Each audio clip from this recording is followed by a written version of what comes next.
Welcome back to the Delaware Way. I'm Larry Menti. Some of the best cyclists in the world are coming to Wilmington for the Wilmington Grand Prix next weekend. Jerry DuPhily is the producer of the Wilmington Grand Prix. Thanks for being here. Thanks for having me. So this is your 10th year. 10th year. And how has it grown? Well, it's grown every year. I mean, we started this event basically as a way to try to bring people downtown Wilmington and saw the growth of cycling. And the great thing about cycling events are they're not held in a stadium, they're held in the streets of the city. So we figured this is a good way to get people to see our downtown. And so we started, and we just have kind of worked our way. We ran a good event the first year. The word gets out. We start to understand a little bit about how to recruit the best cyclists. You get good competition. You get some good cyclists. Other good cyclists follow, and here we go. So I've been to these Grand Prix, and there's the race is one thing. The party that happens and the spectators are another thing. What is the scene in Wilmington when this Grand Prix takes place on the streets? Not the race itself, but just the people that are watching. There's no ticket. It's free admission. And we basically take 6 city blocks. We close the streets to traffic. We bring in rock walls, moon bounces, live bands, beer gardens. The retailers bring out their wares and have sidewalk sales. And it's just a big street party, basically. Where does the race make its money if there's no ticket sales? Well, the race, you know, this event is really, this isn't about making money. It's about putting on an event and showcasing our city and just paying the bills. So we get money from sponsorship.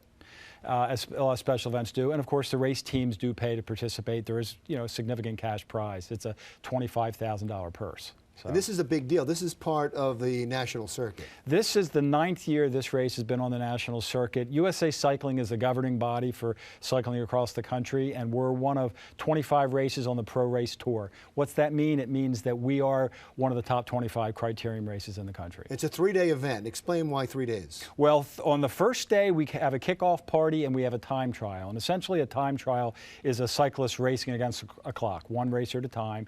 We do it at Monkey Hill. And the reason we do it at, in Brandywine Park, the reason we do that is it kind of harkens back to the days of an event called the Tour de Pont, which actually began as a Tour de Trump.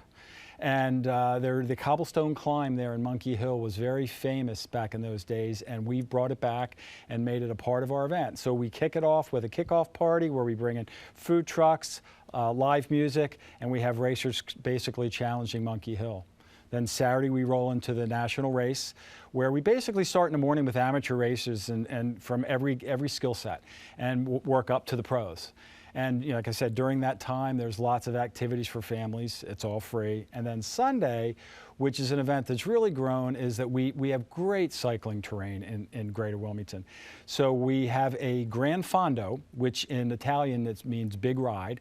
And it's basically a ride, not a race. And people leave from the Delaware Art Museum, and we basically take them on a scenic tour through their cultural attractions out through Hagley, Winterthur, and just beautiful countryside. They roll back into town and have craft beer and barbecue and talk about the ride. Is that popular? It's tremendously popular. We had riders from 17 states last year, as far away as Texas, Colorado, Maine, Florida. So it continues to grow. Recreational cycling is growing at a very, very rapid pace. So this is Delaware's only Gran Fondo. For those who want to see the race on Saturday, where does it take place, and what are the best spots to watch? Yeah, so Market Street is the focus. It's a figure 8 criterium, which basically it's a closed course. It's a mile course. So our start finish is right in front of the Grand Opera House. So a very, very iconic start finish. And the Market Street stretch is a big focal point. And then the turns. Like any race, people like to watch the turns for the technical aspects of making the turn, and then also the possibility that some people might not make it cleanly. So you said that there's no tickets involved, but do you have to get here early? Is there a time that's best to get here, or can you just come and leave as you please? You can come. I think what we really try to do is the amateur races are in the morning. We build the show for beginning at noon on. So we build the show really to start with the top amateur race starts right after noon, and then at 2 o'clock the women's pro, and at 3:45 it's the men's pro. So I'd say come in the afternoon.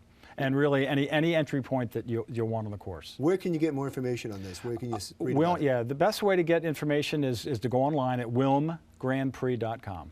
Great, perfect. Thank you so much. You're welcome. I appreciate being here. Good luck with the race next week. Thanks it sounds for like a lot having of fun. Jerry DuPhily is the producer of the Wilmington Grand Prix. It is the 13th through the 15th next weekend. When we come back, we're going to talk about another race, NASCAR. a NASCAR race for a good cause when the Delaware Way continues.